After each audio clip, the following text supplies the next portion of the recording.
ಜನತೆ ಬಿಸ್ನೆಸ್ ಮಾಡ್ಬೇಕಂದ್ರೆ ಹೆಂಗ್ ಸ್ಟಾರ್ಟ್ ಮಾಡ್ಬೇಕು ಸರ್? ಮನೆಯಲ್ಲಿ ಕೂತು ಅದು ಮಾಡಬೇಕು ಇದು ಮಾಡಿರಬೇಕು ಅಂತ ಆಗುದಿಲ್ಲ, ಬೇಡ ಬೇಡ ಅಂತ ಅನಿಸ್ತದೆ. ನಮಗೂ ಹಾಗೆ ಆಗಿದೆ. ನೀರೆಲ್ಲ ಕರೆಂಟ್ ಎಲ್ಲ ಯಾಕಿದ್ರು ಬಂದ್ ಮಾಡುವ ಹಾಗೆ. ನೀವೇನ್ ಮಾಡ್ತಾ ಇದ್ರಿ? ಪಾರ್ಟ್ ಟೈಮ್ ಜಾಬ್ ಮಾಡಿದ್ದು. ಮತ್ತೆ ಅದು ಹೋಟೆಲ್ ಬಂದ ನಂತರ ನಮ್ದು ಇದೆ ಫುಲ್ ಟೈಮ್ ಆಗಿದೆ. ಮುಂಚೆ ನೀವು ಸ್ಟಾರ್ಟ್ ಮಾಡ್ಬೇಕಾದ್ರೆ ಎಷ್ಟು ದುಡ್ಡು ಸ್ಪೆಂಡ್ ಮಾಡಿದ್ರಿ? ಈಗ ಕಾಣುವಾಗ ಇವನು ಒಂದು ಸೀಟ್ ಹಾಕಿದ್ದಾನೆ, ಒಂದು ಅಂಗಡಿ ಮಾಡಿದ್ದಾನೆ ಅಂತ ಹೇಳುವುದು. ಇದರ ಕಷ್ಟ ನಮ್ಮ ಫ್ರೆಂಡ್ಸಿಗೆ ಗೊತ್ತು. ಇವಾಗಿನ ಜನರೇಷನ್ ನೀವು ಏನ್ ಹೇಳ್ತೀರಾ? ಈಗಿನ ಯುವಕರಿಗೆಲ್ಲ ಹೈಫೈ ಆಗಬೇಕು, ನಾಚಿಕೆ ಆಗ್ತದೆ ಊರಲ್ಲಿ ವ್ಯಾಪಾರ ಮಾಡುವಾಗ. ಇಂಥದ್ದು ಹೆಂಡತಿ ಸಾಥ್ ಕೊಡ್ತಾಳೆ. ಈ ತರ ಹೆಂಡತಿ ಪ್ರತಿಯೊಬ್ಬ ಗಂಡಿಗೆ ಸಿಗ್ಲಿ. ಜೀವನ ಈಗ ಆಫ್ಟರ್ 9 years ಅಲ್ಹಮ್ದುಲಿಲ್ಲ, ದೇವರದಿಂದ ಏನು ಕಮ್ಮಿ ಇಲ್ಲ. ನೀನೇನ್ ಮಾಡಿದೆ ಅಂತ ಕೇಳಿದ್ರೆ ನಾವು ಹೋಟೆಲ್ ಮಾಡಿದೆ. ಹಲೋ, ನಮಸ್ಕಾರ ಕರ್ನಾಟಕ, ನಮಸ್ಕಾರ ಬೆಂಗಳೂರು, ನಮಸ್ಕಾರ ಮಂಗಳೂರು. ನನ್ನ ಮತ್ತೊಂದು ಹೊಸ ಬ್ಲಾಗಿಗೆ ಸ್ವಾಗತ, ಸುಸ್ವಾಗತ. ಇವತ್ತು ಮನೆ ಹೊರಗಡೆಯಿಂದ ಬ್ಲಾಗ್ ಮಾಡ್ತಾ ಇದ್ದೀನಿ ಗೈಸ್. ಇವತ್ತಿನ ಎಪಿಸೋಡ್ ನಿಸಾರ್ ಜೊತೆ ಮಾತುಕತೆ. ಸೊ ನಿಸಾರ್ ಜೊತೆ ನಾವು ಮಾತಾಡುವ ಹೆಂಗೆ ಅವರ ಬಿಸ್ನೆಸ್ ಅವರು ಸೆಟಪ್ ಮಾಡಿದ್ರು, ಯಾಕೆ ರಿಸ್ಕ್ ತಗೊಂಡ್ರು, ಯಾಕೆ ಮಾಡ್ಬೇಕಂತ ಅನಿಸ್ತು, ಯಾರವರಿಗೆ ಇನ್ಸ್ಪಿರೇಷನ್, ಇವಾಗ ಹೆಂಗಾಗಿದ್ದಾರೆ, ಯಾವ ರೀತಿ ನಡೀತಾ ಇದೆ. Let's talk to him. ಅವ್ರ ಜೊತೆನೇ ಮಾತಾಡುವ. ಇವತ್ತಿನ ಬ್ಲಾಗಲ್ಲಿ ಇದೇ ವಿಶೇಷ. ಅವರ ಒಂದು ಟೀ ಕೊಡಿ, ಟೀ ಜೊತೆ ನಾವು ಮಾತಾಡುವ. ಓಕೆ, ಇದೊಂದು ಸಣ್ಣ ಕ್ಯಾಂಟೀನ್ ಮಾಡಬೇಕಂದ್ರೂ ನಾವು ತುಂಬ ಯೋಚನೆ ಮಾಡಬೇಕು. ರಿಸ್ಕ್ ಇರುತ್ತೆ, ರಿಸ್ಕ್ ತೊಗೊಳ್ಬೇಕು. ಇವಾಗ ಏನಾದರೂ ಒಂದು ಮಾಡಬೇಕಂದ್ರೆ, ಜೀವನದಲ್ಲಿ ಏನಾದರೂ ಒಂದು ಸಾಧಿಸಬೇಕಂದ್ರೆ ನಾವು ರಿಸ್ಕ್ ತೊಗೊಳ್ಳಿಕ್ಕೆ ರೆಡಿಯಾಗಿರಬೇಕು. ನಾನು ಮಾಡ್ತೀನಿ, ನಾನು ನಾಳೆ ಮಾಡ್ತೀನಿ, ಮಾಡುವ, ಯಾವತ್ತಾದ್ರೂ ಒಂದು ದಿವಸ ಮಾಡುವ ಅಂತ ಮಾತಾಡ್ತಾ ಕೂತ್ರೆ, ಯೋಚನೆ ಮಾಡ್ತಾ ಕೂತ್ರೆ ಆಗೋದಿಲ್ಲ. ಫಸ್ಟ್ ಸ್ಟೆಪ್ ತೊಗೋಬೇಕು, ರಿಸ್ಕ್ ತೊಗೊಳ್ಳೇಬೇಕು. ಸೊ ನಾನಿವತ್ತು ನಿಸಾರ್ ಅವರು ಹೆಂಗೆ ಅವ್ರ ಜೀವನವನ್ನು ಸ್ಟಾರ್ಟ್ ಮಾಡಿದ್ರು, ಲೈಕ್ ಒಂದು ಸಣ್ಣ ಕ್ಯಾಂಟೀನಿಂದ ಸ್ಟಾರ್ಟ್ ಮಾಡಿದ್ರು, ಮುಂಚೆ ಏನು ಮಾಡ್ತಿದ್ರು, ಸೊ ಅದನ್ನು ಒಂದು ಸ್ಫೂರ್ತಿಯಾಗಿ ಇಟ್ಕೊಂಡು ನಾನು ಇವತ್ತಿನ ಈ ಒಂದು ಬ್ಲಾಗನ್ನು ಮಾಡ್ತಾ ಇದ್ದೀನಿ. ಸೊ ನಿಸಾರ್ ಜೊತೆ ಮಾತಾಡುವ. ಟೀ ಬಂತು, ಟೀ ನಮ್ಮದು. ಲೆಟ್ಸ್ ಡ್ರಿಂಕ್ ಟೀ ಕುಡಿದು ಮಾತಾಡ್ತಾ ಹೋಗು. ಹಾಯ್ ನಿಸಾರ್, ನಮಸ್ತೆ. ಹಾಯ್, ನಮಸ್ಕಾರ. ಎಲ್ಲ ನಮ್ಮ ಆಡಿಯನ್ಸ್ಗೆ ಏನು ಹೇಳಲಿಕ್ಕೆ ಇಷ್ಟಪಡ್ತೀರಾ? ಕಷ್ಟ ಬಂದರೆ ಎಲ್ಲವೂ ಸಾಧ್ಯ ಅಲ್ಲ. ಸೊ ಇವಾಗ ನಾನು ನಿಮಗೆ ಕೆಲವೊಂದು ಕ್ವಶನ್ಸ್ ಕೇಳ್ತೀನಿ, ನೀವು ಅದಕ್ಕೆ ಆನ್ಸರ್ ಮಾಡಬೇಕು. ಓಕೆ ಅಲ್ಲ? ತುಂಬ ಜನ ನೋಡ್ತಿರ್ತಾರೆ, ಅವರಿಗೆ ಏನಾದರೂ ಮಾಡಬೇಕಂತ ಒಂದು ಆಸೆ ಇರುತ್ತೆ, ಒಂದು ಕನಸಿರುತ್ತೆ. ಅದಕ್ಕೋಸ್ಕರ ನಿಮ್ಮೊಂದು ಎಕ್ಸ್ಪೀರಿಯನ್ಸ್ ಬಗ್ಗೆ ಅವರ ಹತ್ರ ಶೇರ್ ಮಾಡಿ. ಸೊ ನಾವು ಅವರಿಗೂ ಕೂಡ ಯಾವ ರೀತಿ ಹೆಲ್ಪ್ ಆಗ್ಬೋದು ಅಂತ ನೋಡುವ. ಓಕೆ ನಿಸಾರ್ ಅವರೇ? ಓಕೆ. ಸೊ ನಿಸಾರ್, ಮುಂಚೆ ನೀವೇನು ಮಾಡ್ತಾ ಇದ್ರಿ? ಇವಾಗ ಈ ಬಿಸ್ನೆಸ್ ಸ್ಟಾರ್ಟ್ ಮಾಡೋಕ್ಕಿಂತ ಮುಂಚೆ ನೀವೇನು ಮಾಡ್ತಾ ಇದ್ರಿ? ನಾನು ಹೋಟೆಲ್ ಕೆಲಸ ಮಾಡ್ತಾ ಇದ್ದೀನಿ. ಓಕೆ. ಅದರಲ್ಲಿ ಕೆಲಸ ಮಾಡಿ ಸ್ವಲ್ಪ ಅಡಿಗೆ ಕೆಲಸ ಎಲ್ಲ ಕಲಿತು ಎಲ್ಲ ರೆಡಿಯಾಗಿ ಮತ್ತೆ ಇದಕ್ಕೆ ಈ ಫೀಲ್ಡ್ಗೆ ಬಂದದ್ದು. ಅಲ್ಲ, ಪಾರ್ಟ್ ಟೈಮ್ ಜಾಬ್ ಮಾಡಿದ್ದು. ಮತ್ತೆ ಅದು ಹೋಟೆಲ್ ಬಂದ ನಂತರ ನಮ್ದು ಇದೆ ಫುಲ್ ಟೈಮ್ ಆಗಿದೆ. ಫುಲ್ ಟೈಮ್ ಆಗಿದೆ. ಓಕೆ. ಸೊ ನಿಸಾರ್ ಅವರು ಹೇಗಂದ್ರೆ, ಮುಂಚೆ ಬೇರೆಯವರ ಕೈಯ ಕೆಳಗಡೆ ಕೆಲಸ ಮಾಡ್ತಾ ಇದ್ರು ಪಾರ್ಟ್ ಟೈಮ್. ಸೊ ಅವರು ಅಲ್ಲಿ ಕೆಲಸ ಮಾಡ್ತಿದ್ರು, ಅಡಿಗೆ ಕಲ್ತರು. ನಂತರ ಅವರಿಗೆ ಒಂದು ಯೋಚನೆ ಬಂತು, ನಾನೇ ಮಾಡಬೇಕು ಅಲ್ವಾ ನಿಸಾರ್ ಅವರೇ? ನೀವೇ ಮಾಡ್ಬೇಕಂತ ಒಂದು ಯೋಚನೆ ಬಂತು, ನೀವು ಈ ಸ್ಟೆಪ್ಪನ್ನು ತಗೊಂಡ್ರಿ ಅಲ್ಲ? ಸೊ ಮೊದಲು ನೀವು ಈಗ ಕಾಣುವಾಗ ಇವನು ಒಂದು ಸೀಟ್ ಹಾಕಿದ್ದಾನೆ, ಒಂದು ಅಂಗಡಿ ಮಾಡಿದ್ದಾನೆ ಅಂತ ಹೇಳುವುದು. ಇದರ ಕಷ್ಟ ನಮ್ಮ ಫ್ರೆಂಡ್ಸಿಗೆ ಗೊತ್ತು ಅಲ್ಲ? ನಮ್ಮ ಸನ್ವಾಜ್, ರಿಯಾಜ್, ಅಬೀಬು ಇವರೆಲ್ಲ ತುಂಬ ಹೆಲ್ಪ್ ಮಾಡಿದ್ರು ನನಗೆ ಅಲ್ಲ? ಸೊ ನಿಸಾರ್ ಅವರೇ, ಕರೆಕ್ಟ್, ಪ್ರತಿಯೊಬ್ಬರ ಬಿಸ್ನೆಸ್ ಹೋಟೆಲ್ ಕಾಣಲಿಕ್ಕೆ ದೊಡ್ಡದಾಗಿ ಕಾಣಿಸುತ್ತೆ, ಕರೆಕ್ಟ್. ಅದರ ಹಿಂದಿನ ಕಷ್ಟ ಎಲ್ಲ ತಮ್ಗೆ ಗೊತ್ತು. ನಮ್ಮ ನೋವು ನಮಗೆ ಗೊತ್ತು. ನಮ್ಮ ಗಾಯ ಆದರೆ ಅದರ ನೋವು ನಮಗೆ ಗೊತ್ತು, ಬೇರೆಯವರಿಗೆ ಗೊತ್ತಿರಲ್ಲ. ಒಂದೊಳ್ಳೆ ಮಾತು ಹೇಳಿದ್ದೀರಾ. ನಾನು ಕೇಳ್ತಾ ಇರೋದು, ಮುಂಚೆ ನೀವು ಸ್ಟಾರ್ಟ್ ಮಾಡಬೇಕಾದ್ರಿ ಎಷ್ಟು ದುಡ್ಡು ಸ್ಪೆಂಡ್ ಮಾಡಿದ್ರಿ, ಎಷ್ಟು ದುಡ್ಡು ಹಾಕಿದ್ರಿ, ಎಷ್ಟು ದೊಡ್ಡ ಅಮೌಂಟ್ ಹಾಕಿದ್ರಿ? ಈಗ ದೊಡ್ಡ ಅಮೌಂಟ್ ಏನೂ ಇಲ್ಲ, ಅಲ್ಲೇ ಸಿಕ್ಕಿದ ಸಂಬಳವನ್ನೇ ಸ್ವಲ್ಪ ಪಾರ್ಟ್ ಟೈಮ್ ಜಾಬ್ ಅಲ್ಲ, ಅದಕ್ಕೆ ಸ್ವಲ್ಪ ಇದಕ್ಕೆ ಖರ್ಚು ಮಾಡಿ ಇಷ್ಟರ ತನಕ ಬಂದಿದ್ದೇನೆ. ಮತ್ತೆ ಈಗಲೂ ಕಷ್ಟ ಪಡ್ತಾ ಇದ್ದೇನೆ. ಸ್ವಲ್ಪ ನೀರು, ಕರೆಂಟ್ ವ್ಯವಸ್ಥೆ ಎಲ್ಲ ಇಲ್ಲ, ಮಾಡ್ತಾ ಇದ್ದೇನೆ. ಆಗ್ತದೆ ಅಂತ ಒಂದು ನಂಬಿಕೆ ಉಂಟು. ನಮ್ಮ ತಸ್ಲೀಮ್ನವರು ಮಾಡಿ ಕೊಡ್ತಾರೆ ಅಂತ ಹೇಳಿ, ಇನ್ಶಾಅಲ್ಲ ನೋಡಬೇಕು. ಈಗ ಗೈಸ್, ಒಳ್ಳೆ ಪ್ರಯತ್ನ ಮಾಡಿದ್ದಾರೆ. ಇಲ್ಲಿವರೆಗೂ 9 ವರ್ಷ ಕರೆಂಟ್ ಇಲ್ಲದೆ ಏನು ಇಲ್ಲದೆ ನಡೆಸ್ತಾ ಬಂದಿದ್ದಾರೆ. ಒಂದು ಸಣ್ಣ ಬ್ಯಾಟ್ರಿ ಲೈಟ್ ಇಟ್ಕೊಂಡು, ಮುಂಚೆಯಿಂದ ಬ್ಯಾಟ್ರಿ ಲೈಟ್ ಇಟ್ಕೊಂಡು ಮಾಡ್ತಾ ಇದ್ರಲ್ಲ ನಿಸಾರ್ ಅವರೇ? ಬ್ಯಾಟ್ರಿ ಒಂದು ಸಣ್ಣ ಬ್ಯಾಟ್ರಿ ಇಟ್ಟಿದ್ದೇನೆ, ಒಂದು 2,000 ರೂಪಾಯಿದು. ಹಾಂ ಈಗ ಒಂದು ಬೇಕು ದೊಡ್ಡ ರಿಕ್ಷಾ ಬ್ಯಾಟ್ರಿ ಇಟ್ಟಿದ್ದೇನೆ ನಾನು. ಸ್ವಲ್ಪ ಬೆಳಕು ಸ್ವಲ್ಪ ಜಾಸ್ತಿ ಬೇಕು ಈಗ. ಹಾಂ ಹಾಂ ಹಾಂ ಹಾಂ ಮತ್ತೆ ಸೊ ಇವಾಗ ಒಳ್ಳೆ ಇನಿಷಿಯೇಟಿವ್ ತೆಗೆದಿದ್ದಾರೆ, ರಿಸ್ಕ್ ತೊಗೊಂಡಿದ್ದಾರೆ. ನಾನು ಬದುಕಲ್ಲಿ ಏನಾದರೂ ಸಾಧಿಸಬೇಕಂತ ಒಂದು ಛಲ ಇರೋದ್ರಿಂದ ಅವ್ರು ಮಾಡಿದ್ರು ಬಿಟ್ಟರೆ ಸುಮ್ಮನೆ ಕಾಟಾಚಾರಕ್ಕೆ ಯಾವತ್ತೂ ಮಾಡಿಲ್ಲ. ಆ ಕಾಟಾಚಾರಕ್ಕೆ ಮಾಡಿದರೆ ಬೇರೆಯವ್ರ ಥರ ಮೊದಲೇ ಬಂದ್ ಮಾಡ್ತಿದ್ರು, ಗೊತ್ತಾಯ್ತಾ? ಸೊ ಅವರಿಗೆ ಒಂದು ಗೋಲ್ ಇತ್ತು, ಒಂದು ಏಮ್ ಇತ್ತು. 9 ವರ್ಷ ಇಲ್ಲಿ ನಿಂತಿದ್ದಾರೆ, ಕಷ್ಟಪಟ್ಟು ನಿಂತಿದ್ದಾರೆ. ಅದರಲ್ಲಿ ಎಷ್ಟೋ ನೋವು ಇರ್ಬೋದು, ಎಷ್ಟೋ ಖುಷಿ ಇರ್ಬೋದು, ಅದವರು ಹೇಳ್ತಾರೆ, ಇವಾಗ ನಮ್ಮ ಜೊತೆ ಹಂಚ್ತಾರೆ. ಸೊ ಮುಂದಿನ ಪ್ರಶ್ನೆಗೆ ಹೋಗುವ, ಅವ್ರ ಹತ್ರ ಕೇಳುವ ನಾವು. ಸರ್ ಅವರೇ, ಈ ಕುಕ್ಕಿಂಗ್ ಅನ್ನೋದು ನಿಮ್ಗೆ ಏನು ಪ್ಯಾಷನಾ, ಎಂತ ಅದು ನಿಮ್ಗೆ ಖುಷಿ ಕೊಡುತ್ತಾ ಕುಕ್ಕಿಂಗ್ ಮಾಡೋದು, ಹೇಗೆ ಅದು? ಕುಕ್ಕಿಂಗ್ ಅಂದರೆ ಅದು ಪ್ಯಾಷನ್ ಆಗಿದೆ ಈಗ ನನಗೆ. ಯಾಕೆಂದರೆ ಆವಾಗಿಂದ ಇವಾಗಿನವರು ನಾನು ಕುಕ್ಕಿಂಗ್ ಅಲ್ಲೇ ಇರೋದು. ಹಾಂ ಹಾಂ ಒಂದು ಹೈವೇನ ಹೋಟೆಲ್ ಇತ್ತು, ಹಾಂ ಎಲ್ಲ ಅದರಲ್ಲೇ ಹಾಂ ಹಾಂ ಅದರಲ್ಲೇ ಕಲಿತು ಇಷ್ಟು ತನಕ ಬಂದಿದ್ದೇನೆ. ಒಂದು ಸಣ್ಣ ಮಟ್ಟದಲ್ಲಿ ಫುಡ್ ಎಲ್ಲ ಮಾಡ್ತೇನೆ, ಹಾಂ ಕ್ಯಾಟ್ರಿಂಗ್ ಎಲ್ಲ ಮಾಡ್ತಾ ಇದ್ದೇನೆ. ಹಾಂ ಈಗ ಮಾಡುದಿಲ್ಲ, ಇದರಲ್ಲಿ ಸ್ವಲ್ಪ ಬ್ಯುಸಿ ಆಗಿದೆ. ಹ್ಞೂ ಹ್ಞೂ ಮತ್ತೆ ನನ್ನ ಹೆಂಡತಿ ತುಂಬ ಸಾಥ್ ಕೊಡ್ತಾಳೆ, ಎಲ್ಲ ಮಾಡಿ ಕೊಡ್ತಾರೆ. ಕಲ್ತಪ್ಪ ಮತ್ತೆ ತಿಂಡಿ ಇದೆಲ್ಲ ಅವಳೇ ಮಾಡಿ ಕೊಡ್ತಾಳೆ. ಹ್ಞೂ ಪಾಪ ಸಂಜೆ ತನಕ ಅವಳಿಗೂ ಕೆಲಸ ಇದೆ, ಬೆಳಿಗ್ಗೆ 6 ಗಂಟೆಯಿಂದ ಸಂಜೆ ತನಕ. ಹ್ಞೂ ಹ್ಞೂ ಪಾಪ ಇಬ್ಬರು ಕಷ್ಟ ಮಾಡಿ ಕಷ್ಟಪಟ್ಟು ಎಷ್ಟು ತನಕ ಬಂದಿದ್ದೇನೆ. ಹ್ಞೂ ತಿನ್ಲಿಕ್ಕೆ ಏನು ತೊಂದರೆ ಇಲ್ಲ ಈಗ, ಹ್ಞೂ ಒಂದು ಹೊತ್ತಿಟ್ಟು ಊಟಕ್ಕಾಗಿ. ಹ್ಞೂ ಅಲ್ಲಲ್ಲಿ ಹೋಗಿ ಅಲ್ಲಲ್ಲಿ ಇನ್ನೊಬ್ಬರ ಕೈ ಕೆಲಸ ಮಾಡೋದಕ್ಕಿಂತ ಹ್ಞೂ ಇದು ಅಲ್ಹಮ್ದುಲಿಲ್ಲ. ಅಲ್ಲ, ಇದು ಒಳ್ಳೆ ವಿಷಯ ಹೇಳಿದ್ರಿ ನಿಸಾರ್ ಅವರು, ಒಂದು ಒಳ್ಳೆ ವಿಷಯ ಹೇಳಿದ್ರಿ. ನಾವು ಬೇರೆಯವರ ಕೈಕಾಲು ಅಡಿಗಿಂದ ಹೋಗಿ ಇದು ಮಾಡೋದಕ್ಕಿಂತ ನಮ್ಮ ಸ್ವಂತ ನಾವು ಮಾಡ್ತೀವಿ. ನನಗೆ ಹೆಂಡತಿ ಕೂಡ ಸಪೋರ್ಟ್ ಮಾಡ್ತಾ ಇದ್ದಾರೆ, ಬೆಳಿಗ್ಗೆಯಿಂದ ಸಂಜೆ ಅವರು ಕೂಡ ಕೆಲಸ ಮಾಡ್ತಾರೆ. ಒಳ್ಳೆ ಹೆಂಡತಿ, ಈ ಥರ ಹೆಂಡತಿ ಪ್ರತಿಯೊಬ್ಬ ಗಂಡಿಗೆ ಸಿಗಲಿ. ಸೊ ಈ ಥರ ಸಪೋರ್ಟ್ ಮಾಡುವಂಥ ಹೆಂಡತಿ. ಸೊ ಇವಾಗಿನ ಜನ್ರೇಷನ್ ನೀವು ಏನು ಹೇಳ್ತೀರಾ ನಿಸಾರ್ ಅವರೇ? ಈಗಿನ ಜನರೇಷನ್ ಅಂದರೆ ನಾವು ಛಲ ಬೇಕು ನಮಗೆ. ಪ್ರತಿಯೊಬ್ಬರಿಗೂ ನಾವು ಮಾಡಬೇಕು, ಏನಾದೊಂದು ಸಣ್ಣದಾದೊಂದು ಮಾಡಬೇಕು ಅಂದರೆ ಅಷ್ಟು ಕಷ್ಟ ಇಡಬೇಕು. ಅದು ಮಾಡಿದರೆ ಮಾತ್ರ. ಮತ್ತೆ ನಾವು ಮನೆಯಲ್ಲೇ ಕೂತು ಅದು ಮಾಡಬೇಕು ಇದು ಮಾಡಿರಬೇಕು ಅಂತ ಏನಾಗುದಿಲ್ಲ. ಸ್ವಲ್ಪ ಹೊರಗಡೆ ಬಂದು ಏನಾದರೂ ಒಂದು ಮಾಡಿದರೆ ಅದು ಖಂಡಿತ ಮೊದಲು ಕಷ್ಟ ಆಗ್ತದೆ, ಬೇಡ ಅಂತ ಅನಿಸ್ತದೆ. ನಮಗೂ ಹಾಗೆ ಆಗಿದೆ. ನೀರೆಲ್ಲ ಕರೆಂಟ್ ಎಲ್ಲ ಹಾಕಿದ್ದು ಬಂದ್ ಮಾಡುವ ಹಾಗೆ ಹೀಗೆ ಅಂತ.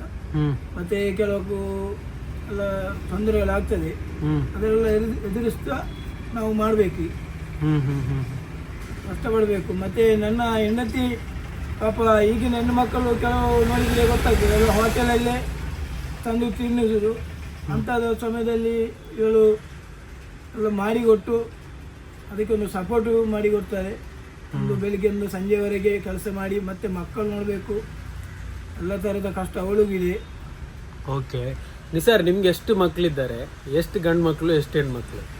ನನಗೆ 2 ಮಕ್ಕಳು, ಒಂದು ಹೆಣ್ಣು ಒಂದು ಗಂಡು. Okay okay. ಸೊ ಆರ್ತಿಗೊಬ್ಬಳು, ಕೀರ್ತಿಗೊಬ್ಬ ಅಂತ 2 ಮಕ್ಕಳಿದ್ದಾರೆ ನಿಸಾರ್ ಅವರಿಗೆ. ಒಳ್ಳೆ ವಿಚಾರ. ಮತ್ತು ನಾನು ಮತ್ತೊಂದು ಕ್ವಶನ್ ಕೇಳಬೇಕು. ಇವಾಗ ನನ್ನ ಇನ್ಸ್ಟಾಗ್ರಾಮ್ ಫಾಲೋವರ್ಸ್ ಆಗಲಿ, ಯೂಟ್ಯೂಬರ್ಸ್ಗಳಾಗಲಿ, ಈ ವಿಡಿಯೋಸನ್ನು ನೋಡ್ತಾ ಇರೋ ಜನತೆ, ಅವರು ಬಿಸ್ನೆಸ್ ಮಾಡಬೇಕಂದ್ರೆ ಹೆಂಗೆ ಸ್ಟಾರ್ಟ್ ಮಾಡಬೇಕು ನಿಸಾರ್ ಅವರೇ? ಯಾವ ರೀತಿ ಸ್ಟಾರ್ಟ್ ಮಾಡಬೇಕು? ಇವಾಗ ನೀವು ಮಾಡಿದಾಗೆ ಒಂದು ಸಣ್ಣ ಅಂಗಡಿ ಇಡಬೇಕಾ? ಎಷ್ಟು ಅಮೌಂಟಲ್ಲಿ ಸ್ಟಾರ್ಟ್ ಮಾಡಬೇಕು? ಒಂದು ನಂಬರ್ಸ್ ಹೇಳೋದಾದರೆ ಎಷ್ಟು ಅಮೌಂಟಲ್ಲಿ ಸ್ಟಾರ್ಟ್ ಮಾಡಬೇಕು ಅಂತ ಹೇಳ್ಬೋದಾ? ಸಣ್ಣ ವ್ಯಾಪಾರದಲ್ಲಿ ಒಂದು ಸಣ್ಣ ದುಡ್ಡು ಸಾಕಾಗ್ತದೆ. ಮತ್ತು ಈಗಿನ ಜನ್ರೇಷನಲ್ಲಿ ಒಂದೆಲ್ಲ ದಿನಸಿ ಇದೆಲ್ಲ ಜಾಸ್ತಿ ಆಗಿದ್ದರಿಂದ ಸ್ವಲ್ಪ ಅಮೌಂಟ್ ಬೇಕಾಗ್ಬೋದು. ಆವಾಗೆಲ್ಲ ಜಾಸ್ತಿ ಬೇಡ, ಈಗೆಲ್ಲ ಸ್ವಲ್ಪ ಜಾಸ್ತಿ ಬೇಕಾಗ್ತದೆ ದುಡ್ಡು. ಮತ್ತು ಈಗಿನ ಯುವಕರಿಗೆಲ್ಲ ಐಫೈ ಆಗಬೇಕು, ಸ್ವಲ್ಪ ದೊಡ್ಡ ನಾಚಿಕೆ ಆಗ್ತದೆ ಊರಲ್ಲಿ ವ್ಯಾಪಾರ ಮಾಡುವಾಗ. ಇಂಥದ್ದಲ್ಲ, ಮೊದಲು ನಾಚಿಕೆ ಬಿಡ್ಬೇಕಂತ ನೀವು ಹೇಳೋದು? ನಾಚಿಕೆ ಬಿಡಬೇಕು ಮೊದಲು. ನಾಚಿಕೆ ಬಿಟ್ಟರೆ 2 ಆಗ್ತದೆ ಅಲ್ಲ ಗೈಸ್. ಬಿಸ್ನೆಸ್ ಮಾಡಬೇಕು, ನಾನು ಕೆಲಸ ಮಾಡಬೇಕು ಅಂತ ಕನಸು ಮಾತ್ರ ಕಂಡ್ರೆ ಆಗಲ್ಲ. ನಾಚಿಕೆ ಇದೆ ಅಲ್ವಾ, ನಾಚಿಕೆ ಅನ್ನೋದು ಮೊದಲು ಬಿಟ್ಟು ಬರಬೇಕು. ನಾಚಿಕೆ ಊರಿಂದ ಆಚೆಗೆ, ಊರೊಳಗಡೆ ಬಿಸ್ನೆಸ್ ಇರಬೇಕು, ಇಲ್ಲ ಊರವರೆಗೆ ಬಿಸ್ನೆಸ್ ಇರಬೇಕು. ನಾಚಿಕೆ ಕೂಡ ಊರಿಂದ ಆಚೆಗೆ ಇರಬೇಕು. ಒಳ್ಳೆ ಮಾತು ಹೇಳಿದ್ದೀರ ನಿಸಾರ್ ಅವರೇ. ನಿಸಾರ್ ಅವರೇ, ಇವಾಗ ಈ ಒಂದು ಸಣ್ಣ ಹೋಟೆಲ್ ನಡೆಸಿದ್ರೆ, ಸಣ್ಣ ಕ್ಯಾಂಟೀನ್ ನಡೆಸಿದ್ರೆ ನಿಮ್ಮ ಜೀವನ ನಡೆಯುತ್ತಾ? ಬೇರೆ ಏನಾದರೂ ಇನ್ಕಮ್ ಸೋರ್ಸ್ ಇದೆಯಾ? ನನಗೆ ಇನ್ಕಮ್ ಅಂದರೆ ನಮ್ಮದು ಕೇರಳ ಕಲ್ತಪ್ಪ ಅಂತ ಹೇಳ್ತಾರೆ, ಅದು ನಾನು ಇಲ್ಲಿ ನಮ್ಮ ಹೆಂಡತಿ ಮಾಡಿ ಕೊಡ್ತಾಳೆ. ಒಂದು 5-6 ಹೋಟೆಲ್ಗೆ ಕೊಡ್ತೇನೆ. ಅದೊಂದು ಮನೆಯದೊಂದು ಮನೆದೊಂದು ತೊಂದರೆ ಇಲ್ಲ, ಅಲ್ಹಮ್ದುಲಿಲ್ಲ. ಅದೊಂದು ಖರ್ಚು ಆರಾಮಾಗಿ ಹೋಗ್ತದೆ ಅದು. ಹಾಂ ಹಾಂ ಗೈಸ್, ಏನು ಗೊತ್ತಾ, ನಿಸಾರ್ ಅವ್ರ ಹತ್ರ ಇಲ್ಲಿ ತುಂಬ ಜನ ಬಂದು ತಿಂತಾರೆ. ಯಾಕೆ ಗೊತ್ತಾ, ಇದು ಹೋಮ್ ಮೇಡ್ ಫುಡ್ ಆಗಿರೋದ್ರಿಂದ ಇಲ್ಲಿ ಯಾವುದೇ ಕಲರ್ ಹಾಕಲ್ಲ ಇವರು, ಯಾವುದೇ ಅಜ್ವೈನ ಮೋಟೋ ಆಗಲಿ, ಯಾವುದೇ ಒಂದು ಟೇಸ್ಟಿಂಗ್ ಪೌಡ್ರು ಹಾಕಲ್ಲ. ತುಂಬ ಜನರು ಆರ್ಡರ್ ಕೊಡ್ತಾರೆ ಹೊರಗಡೆಯಿಂದ, ಒಂದು 5-6 ಅಂಗಡಿಗೆ ಅವ್ರು ಹಾಕ್ತಾರೆ. ಸೊ ನಿಮ್ಮಲ್ಲಿ ಯಾರಿಗಾದರೂ ಈ ಥರ ಹೋಮ್ ಮೇಡ್ ಫುಡ್ಸ್ ಬೇಕಾದರೆ ನಿಸಾರ್ ಅವರಿಗೆ ಕಾಂಟ್ಯಾಕ್ಟ್ ಮಾಡ್ಬೋದು. ಅವ್ರ ನಂಬರ್ ಕೂಡ ನಾನು ಅಲ್ಲಿ ಹಾಕಿರ್ತೀನಿ. ಸೊ ಮತ್ತೆ ನಿಸಾರ್ ಅವರೇ, ಹೇಗಿದೆ ಜೀವನ ಈಗ ಆಫ್ಟರ್ 9 ಇಯರ್ಸ್, 9 ವರ್ಷದ ನಂತರ? ಜೀವನ ಅಲ್ಹಮ್ದುಲಿಲ್ಲ, ದೇವರದಿಂದ ಏನೂ ಕಮ್ಮಿ ಇಲ್ಲ. ಒಂದು ಊಟಕ್ಕೆ ಏನೂ ಕಮ್ಮಿ ಇಲ್ಲ. ಮತ್ತೆ ನಾನು ಹೇಳಿದ ಹಾಗೆ ನನ್ನ ಹೆಂಡತಿಯ ಸಪೋರ್ಟ್ ತುಂಬ ಇದೆ. ಮತ್ತೆ ನಾನು ಹೋಟೆಲ್ ಮತ್ತೆ ಮಧ್ಯಾಹ್ನದ ನಂತರದಲ್ಲೂ ಹೋಮ್ ಮೇಡ್ ಪ್ರಾಡಕ್ಟ್ ನಮ್ದು ಅಲ್ಲ. ಮತ್ತೆ ಅವನ ಹೇಳಿದ ಹಾಗೆ ನಮ್ದು ಕಲರ್, ಟೇಸ್ಟಿಂಗ್ ಮತ್ತೆ ಮೋಸ ಇದರಲ್ಲಿ ಯಾವುದೂ ಇಲ್ಲ. ನಮ್ದು ಎಲ್ಲ ನೋಡ್ತಾರೆ, ಲೈವ್ ಅಲ್ಲಿ ನೋಡ್ತಾರೆ. ಕ್ವಾಲಿಟಿ ಚೆನ್ನಾಗಿದ್ರೆ ಕಸ್ಟಮರ್ ಬರ್ತಾ ಇರ್ತಾರೆ ಅಂತ ಹೇಳಿ. ನಮ್ಮ ಊರಿನವರ ಒಂದು ಸಹಕಾರ ತುಂಬಾ ಇದೆ ನಮಗೆ ಅಲ್ಲ, ನಮಗೆ ತುಂಬಾ ಇದೆ. ನಮ್ಮ ಅನೀಫ್ ಭಾಯಿ ಅವರ ತಂಡ ಎಲ್ಲ ತುಂಬಾ ಪ್ರೋತ್ಸಾಹ ಕೊಡ್ತಾರೆ ನಮಗೆ, ನೀವು ಬೆಳಿಬೇಕು ಅಂತ. ಮತ್ತೆ ಊರಿನವರು ನಮ್ಮ ವಿಷಯ ಗೊತ್ತುಂಟು, ನಾವು ಏನು ಹೇಗೆ ಅಂತ. ನಾವು ಅದೇ ತರ ಇರ್ತೇವೆ, ಯಾರ ಹತ್ರ ಒಂದು ಜಗಳ ಮಾಡದೆ ಒಂದು ಪ್ರೀತಿಯಿಂದ ನಗರ್ತಾ ಹೀಗೆ ಇರ್ತೇವೆ ನಾವು. ಒಂದೊಳ್ಳೆ ಮಾತುಗಳನ್ನ ಹೇಳಿದ್ರು ನಿಸಾರ್ ಅವರು. ಮತ್ತೆ ಅವ್ರ ಹತ್ರ ಕೇಳಬೇಕು, ನಿಮ್ಮ ಫ್ಯಾಮಿಲಿಯಲ್ಲಿ ಎಷ್ಟು ಜನ ಇದ್ದಾರೆ, ಯಾರು ಹೋಟೆಲ್ ಇಂಡಸ್ಟ್ರಿಯಲ್ಲಿದ್ದಾರೆ, ಇದೊಂದು ಕ್ವಶನ್ ಕೇಳುವ ಅವ್ರ ಹತ್ರ. ನಿಸಾರ್ ಅವರೇ, ನಿಮ್ಮ ಫ್ಯಾಮಿಲಿಯಲ್ಲಿ ಎಷ್ಟು ಜನ ಇದ್ದಾರೆ? ನಮ್ಮ ಫ್ಯಾಮಿಲಿಯಲ್ಲಿ ಎಲ್ಲ ಕುಕ್ಕಿಂಗ್ 5-6 ಜನ ಕುಕ್ಕಿಂಗ್ ಇದ್ದಾರೆ. ಅಣ್ಣ ತಮ್ಮ ಎಲ್ಲ ಕುಕ್ಕಿಂಗ್, ಬ್ಯಾಂಗ್ಳೂರಲ್ಲಿದ್ದಾನೆ. ಹಾಗಾಗಿ ನಾವಂದ್ರೆ ಹೋಟೆಲ್ ಬಿಸ್ನೆಸ್ ಅಲ್ಲಿ ಹೋಗಿದ್ದರಿಂದ ಎಲ್ಲರೂ ಇದರ ಹಿಂದಿನ ಹೋಗಿದ್ದೇವೆ. ಮತ್ತೊಬ್ಬ ಅಣ್ಣಂದು ಹೋಟೆಲ್ ಮಾಡಿದ್ದಾನೆ ನಂದಾವರದಲ್ಲಿ, ಇಮ್ರಾನ್ ಅಂತ. ಮತ್ತೊಬ್ಬ ತಮ್ಮ ಇದ್ದಾನೆ ಅಲ್ಲಿ ಕಬೀರ್, ಅಲ್ಲಿ ನಮ್ಮ ಕ್ಯಾಟ್ರಿಂಗ್ ಅಲ್ಲಿ ಕೆಲಸ ಮಾಡ್ತಾ ಇದ್ದ. ಈಗ ಅವನು ಬಿಟ್ಟು ಅಲ್ಲಿ ಕುಕ್ಕಿಂಗ್ ಮಾಡ್ತಾನೆ ಬ್ಯಾಂಗ್ಳೂರಲ್ಲಿ, ಕಬೀರ್ ಅಂತ. ಓಕೆ. ಸೊ ಗೈಸ್, ಫ್ಯಾಮಿಲಿಯಲ್ಲಿ 6 ಜನ ಹುಡುಗರಿದ್ದಾರೆ. 6 ಜನನೂ ಕೂಡ ಹೋಟೆಲ್ ಫೀಲ್ಡಲ್ಲಿ, ಕುಕ್ಕಿಂಗ್ ಫೀಲ್ಡಲ್ಲೇ ಇದ್ದಾರೆ. ಅದರಲ್ಲಿ ಒಬ್ಬರು ಮೊದಲು ಸಾಹಸಕ್ಕೆ ಕೈ ಹಾಕಿದ ಒಬ್ಬ ವ್ಯಕ್ತಿ ಅಂದರೆ ಅದು ನಿಸಾರ್, ನಾನು ನೋಡಿದ ಹಾಗೆ. ಸೊ ಮತ್ತೊಬ್ಬ ಕಬೀರ್ ಅಂತ ಇದ್ದ, ಆತ ಕೂಡ ಒಂದು ಒಳ್ಳೆ ಹೋಟೆಲ್ ಮಾಡಿದ್ದ. ಸೊ ಇಲ್ಲಿ ರಸ್ತೆ ಕಾಮಗಾರಿ ಸ್ಟಾರ್ಟ್ ಆಗಿದ್ದರಿಂದ ಆ ಹೋಟೆಲ್ ಕೂಡ ಬಂದ್ ಮಾಡಬೇಕಾಯಿತು. ಓಕೆ, ನಾನು ಮುಂದಿನ ಕ್ವಶನ್ಸಿಗೆ ಹೋಗ್ತೇನೆ ಅವ್ರ ಜೊತೆ. ಇವಾಗ ತುಂಬ ಜನ ಕೆಫೆ ಎಲ್ಲ ಓಪನ್ ಮಾಡ್ತಾ ಇದ್ದಾರಲ್ಲ ನಿಸಾರ್ ಅವರೇ, ಸೊ ಅದರ ಬಗ್ಗೆ ನಿಮ್ಮ ಅನಿಸಿಕೆ ಅಂತ? ಇದು ತುಂಬ ಜನ ಹೋಟೆಲು ಕೆಫೆಯನ್ನು ಓಪನ್ ಮಾಡ್ತಾ ಇದ್ದಾರಲ್ಲ, ನೀವು ಹಿಂಗೆ ಏನು ಅನಿಸುತ್ತೆ? ಇವಾಗ ಫ್ರೈಡ್ ಚಿಕನ್ ಅದು ಇದಂತೆಲ್ಲ ಮಾಡ್ತಾರಲ್ಲ, ಸೊ ನಿಮ್ಗೆ ಏನು ಅನಿಸುತ್ತೆ? ಅದು ಹೆಲ್ತ್ ಮೇಲೆ ಹೇಗೆ ಪ್ರಭಾವ ಬೀರುತ್ತೆ, ಅದನ್ನೆಲ್ಲ ಸ್ವಲ್ಪ ಹೇಳ್ತೀರಾ? ಈಗಿನ ಯುವಕರಿಗೆ ಅದೇ ಫುಡ್ ಆಗಬೇಕು. ನಾವು ಏನು ಹೇಳಿದ್ರು ಹೇಗೆ ಹೇಳಿದ್ರು ಅವರು ಕೇಳುವವರಲ್ಲ. ಅವರಿಗೆ ಬ್ರೂಸ್ಟೆಡ್ ಇಂಥದ್ದೇ ತಿನ್ನಬೇಕು, ಅದು ಅವರದು ಇದು ಶಾಲೆ ಏನೇ ಮಾಡಲಿಕ್ಕೆ ಆಗೋದಿಲ್ಲ ಅದು.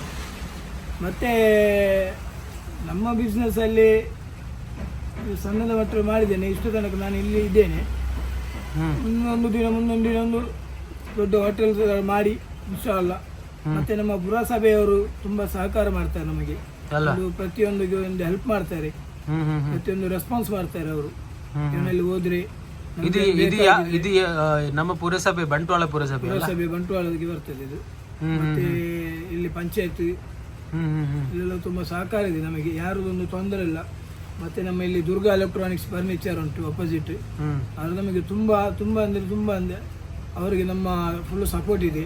ಮತ್ತೆ ನಮ್ಮ ಬಿಲ್ಡಿಂಗ್ ಓನರ್ ಅಸ್ಫಾಕ್ನವರು ತುಂಬಾ ಸಹಕಾರ ಇದೆ. ಯಾಕೆಂದ್ರೆ ನಾವು ಅಂತ ವ್ಯಕ್ತಿ ಅಲ್ಲ, ನಾವಾದ್ರೂ ನಮ್ಮ ತಂದೆಯವರಾದ್ರು ಎಲ್ಲರಿಗೊಂದು ಇಳಿಸುವಂತ ವ್ಯಕ್ತಿ ನಾವು.